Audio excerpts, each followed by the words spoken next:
la puissance. Ujumbe iko inapoteza nguvu yake. Pourquoi? Kwa nini? Parce que nous avons essayé à l'hybrider. Kwa sababu tumejaribu kuichanga. Examinons nos intentions.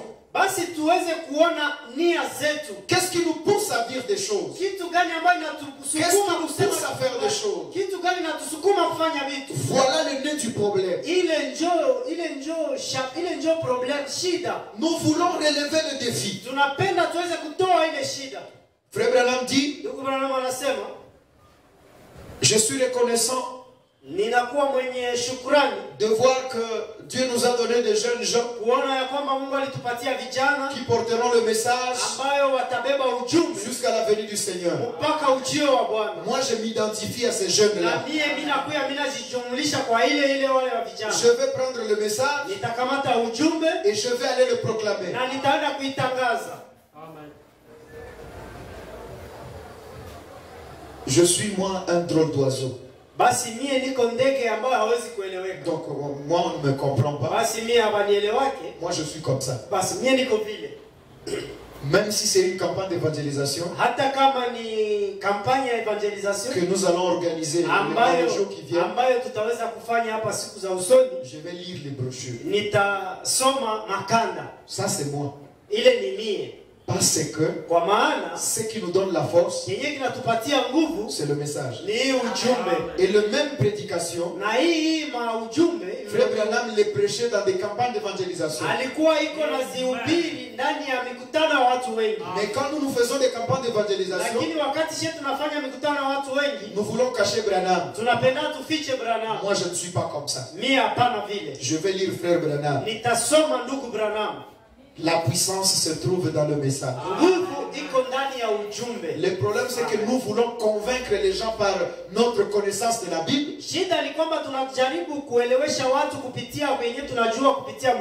Alors qu'en réalité ce n'est pas le cas. C'est Dieu qui doit convaincre. Nous sommes Peniel Tabernacle. Voyons un peu d'où est venu ce nom. Mettons-nous debout pour lire la parole.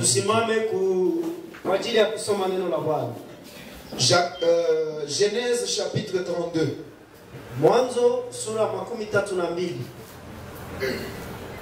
Nous allons commencer à partir du verset 24. Genèse 32. Nous allons commencer à partir de 24 jusqu'à 32. Tutaanza kuanzia mstari 24 hadi 32. Asante. Jacob demeura seul. Alors un homme lutta avec lui jusqu'au lever de l'aurore. Jacob akabaki mwenyewe na mtu mmoja akapigana naye hadi karibu usiku kuamka. Voyant qu'il ne pouvait le vaincre, cet homme le frappa à l'emboîture de la hanche. L'emboîture de la hanche de Jacob s'est démise pendant qu'il luttait avec lui. Il dit, laissez-moi aller, car l'aurore s'élève. Jacob répondit, je ne te laisserai point aller, que tu m'aies béni.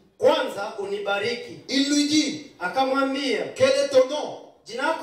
Et il répondit, Jacob. Il dit encore, ton nom ne sera plus Jacob,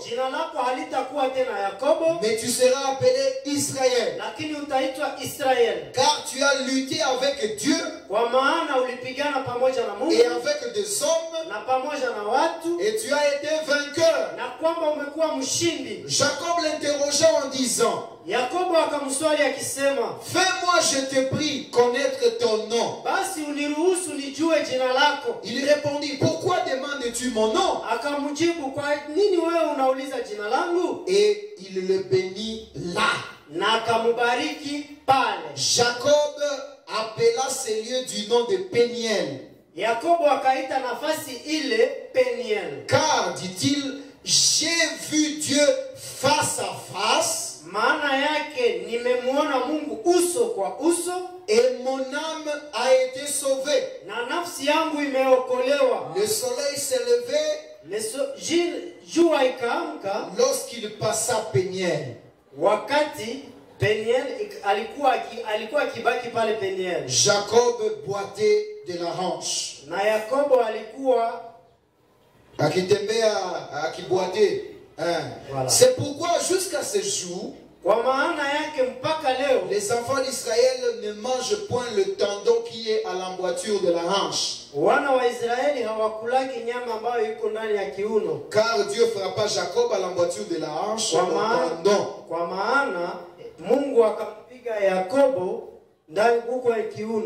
Seigneur Dieu, bénis la lecture de ta parole. En quelques minutes, Seigneur,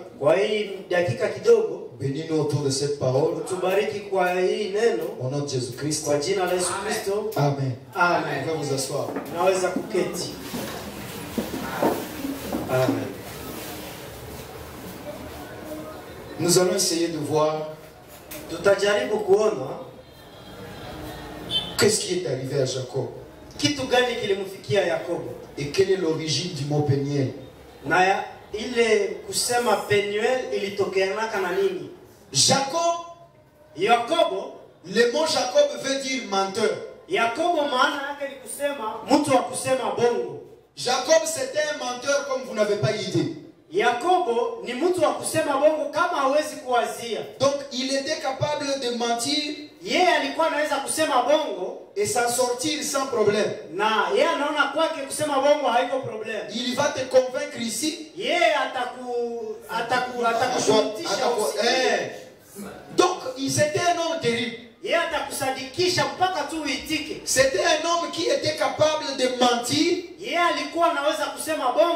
pourvu qu'il reçoive ce qu'il cherche. Et un jour, ils sont nés à deux. Esaü et Jacob. Le grand frère c'était Esaü. Et le cadet c'était Jacob. Même à leur naissance, c'était toujours la bagarre qui a commencé. L'un est sorti et l'autre est venu tenant le pied de l'autre. Jacob a grandi comme ça. Esaü c'était un chasseur. Et Jacob c'était le fils à maman. Il était toujours tout le temps dans la cuisine avec sa maman. Mais il visait quelque chose. Il visait le droit d'aînesse. C'est ce qu'il était en train de chercher. Et comme vous le savez, un jour, leur papa allait mourir. Et pendant qu'il voulait mourir, il a dit à ses fils, allez me chercher une bonne soupe, préparez-moi une bonne soupe que je mange et après je vais bénir. Dans la loi d'Israël, la bénédiction du parent devrait revenir à l'aîné. C'est lui qui devrait avoir l'héritage. Mais la maman de Jacob a donné une astuce à Jacob. Il a dit, Jacob, ce que je te demande à faire, va vite dans la forêt, cherche quelque chose que tu vas trouver, amène-moi, je vais préparer. Et par après, tu vas aller donner à ton père. Et alors ton papa va te bénir. Jacob ne savait même pas aller chasser. Son grand frère est parti dans la brousse. Il a traîné là-bas parce que pour trouver un gibier ce n'est pas facile.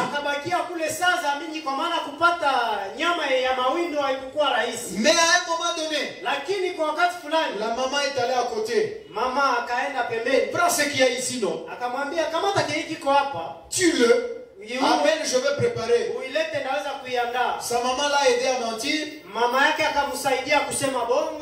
kuko bitu ingine, Il y en a certaines choses. il faut faire attention avec ce qui se passe avec Dieu. Inatubidi kuweze kuwa makini kwa vitu mbalimbali. Nous devons examiner les choses en profondeur. Inatubidi kuchunguza vitu kwa kindani ndani. Peut-être vous et moi, Kwa maana huenda Samuel wewe na vous mimi pouviez dire, mais Jacob c'est un rétrograde. utaweza kusema ya kwamba Yakobo. Mais qu'est-ce que Jacob est en train de faire finalement? Basi kunafanya vitu gani? Un menteur comme ça.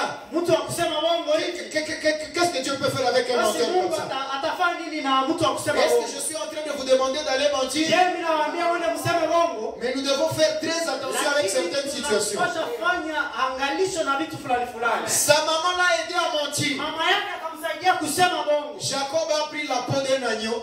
Yakobo akakamata Gozi ngozi ya ya kondoo. kondoo Il a mis sur ses mains. akaitia kumkono, Parce que son grand frère, kwa maana mkubwa yake il était velu. yeye alikuwa na manyoya. Maintenant, son papa devrait identifier. Basi baba yake angelipashwa tu, Parce que leur papa était déjà devenu kwa aveugle. maana baba yao alikuwa haonake tena. Et alors Jacob est venu. Na Yakobo akakuya kwa Quand il est arrivé, akakuya il a toqué. akabisha, Oh papa, c'est moi, bénis-moi, voilà ta nourriture. akasema baba, tayari chakula yako hiki. Le papa dit, ah, mais la voix c'est Jacob. Baba akasema me sauti ni ya Yakobo. Mais il est venu. Aujourd'hui l'Éternel t'a béni. Mais leo umekuya, Bwana amekubariki. Donc tu as eu du gibier à... Leo umekuwa comme sur des roulettes quoi. umepata nyama ya mawindo kale. Oui, Dieu m'a béni aujourd'hui. Ndio Mungu Bon, amenibariki le leo. papa a douté. Baba Il lui a akashangilia, dit approche. akasema kuya hapa, Et il a approché. na akasema kuya. L'unique façon du papa Namna moja tu ya baba de pouvoir savoir si c'est Esaü ou Jacob, ya kutambua kama ni ama ni Esau ama ni Yakobo c'était de toucher sur les mains. ilikuwa ni kumgusa Et kumkono. quand il a touché sur les Na mains, wakati alipomgusa kumikono oh là là, pale, le papa a dit, baba akasema les mains mkono c'est Esaü. ni Yakobo, ni Esau. Mais, qu'est-ce que j'ai dit? Mais la voix, Lakini sauti c'est Jacob. ni Yakobo. Je ne comprends pas. Mie sielewi.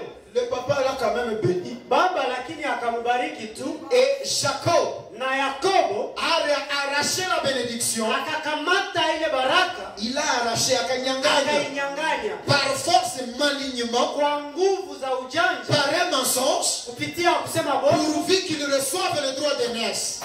ili tu apate uzaliwa wa Et kwanza. aujourd'hui, notre droit d'aînesse, c'est le Saint-Esprit. Na leo uzaliwa, haki ya kuzaliwa wetu ya kwanza ni Que rien ne vous empêche de le recevoir. usikuwe hata kitu cha kukuzuiza usimpokee. Je veux dire, s'il faut mentir au travail, Inataka kusema hata kama ni kusema bongo kukaa. tu dis, chef, j'ai mal à la tête. Shefu hapa sasa hii kichwa inaanza Est-ce niluka. que tu peux permettre que je Est-ce que rentre? unaweza niruhusu tu ni Mais en réalité, tu vas à l'église, lakini kwa ukweli unaenda kukanisa Dieu va te na bénir. Mungu atakubariki. Frère, tu nous demandes de mentir. Tuku unasema tukua nasema La wao. Bible a été écrite Biblia iliandikwa pour nous servir d'enseignement. ili uweze kutusaidia kama vile Le mafundisho. royaume des cieux Ufalme wa mbingu appartient à ceux qui sont violents. ni ya wenye nguvu. Alors, il faut arracher la bénédiction. Basi inatubidi kukamata baraka. Jacob a arraché la bénédiction. Yakobo akakanga baraka Jacob est devenu l'aîné. na Yakobo akakuwa mrithi wa kwanza. Et son son grand frère, quand il est arrivé, Na mkubwa wake alipokuja, il est arrivé. alikuja Il dit, papa, je suis arrivé. akasema, baba Voilà, nimekuja. j'ai trouvé. Basi tazama nimepata. Le papa dit, ah, Baba alisema, mais tu es déjà venu, non? wewe ulishakuja no? Il dit, non, non, non, non, moi je ne suis pas Hapana, encore. hapana, mimi siafika.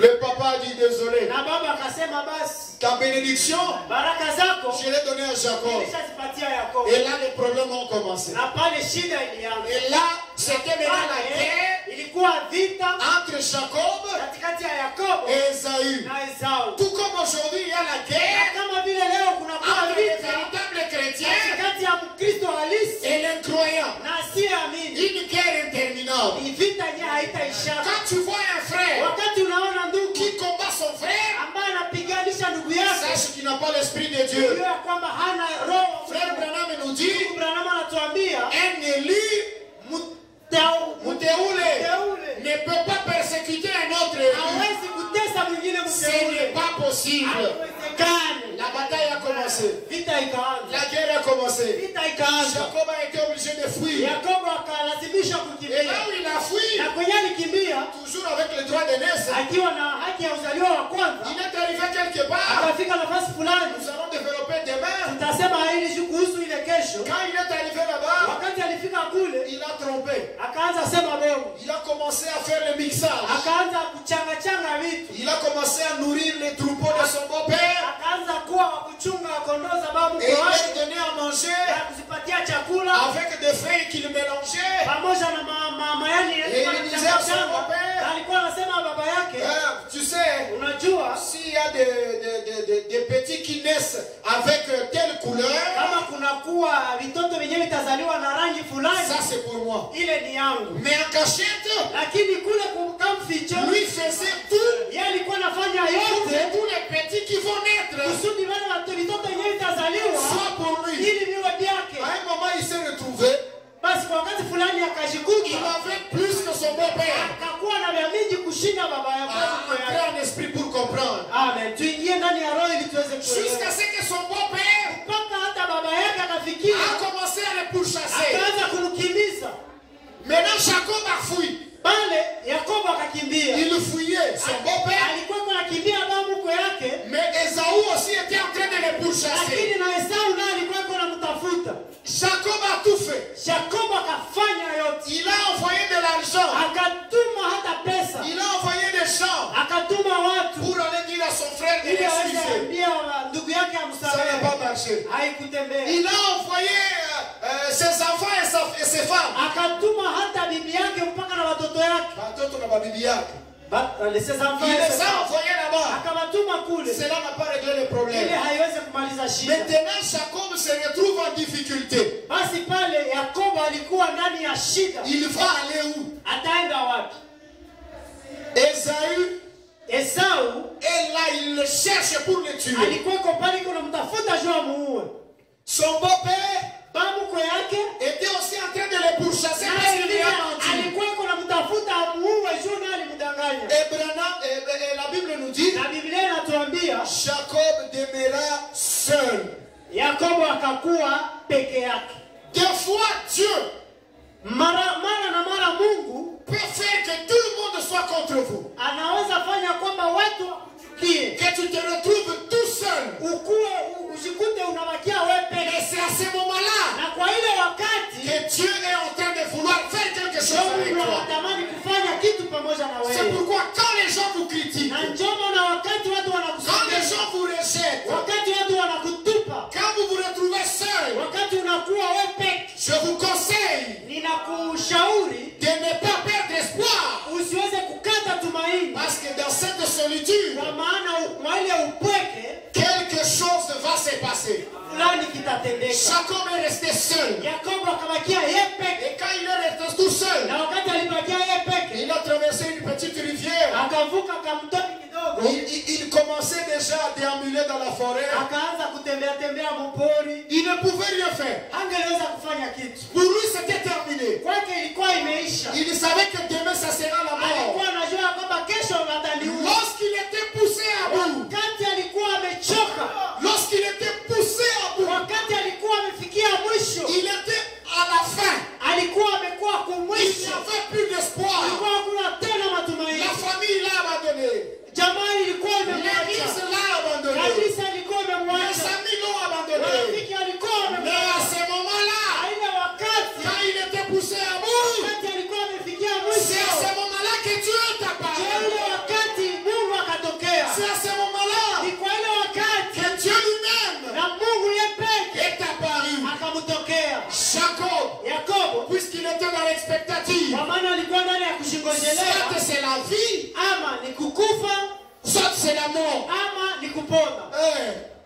Il était dans une situation terrible.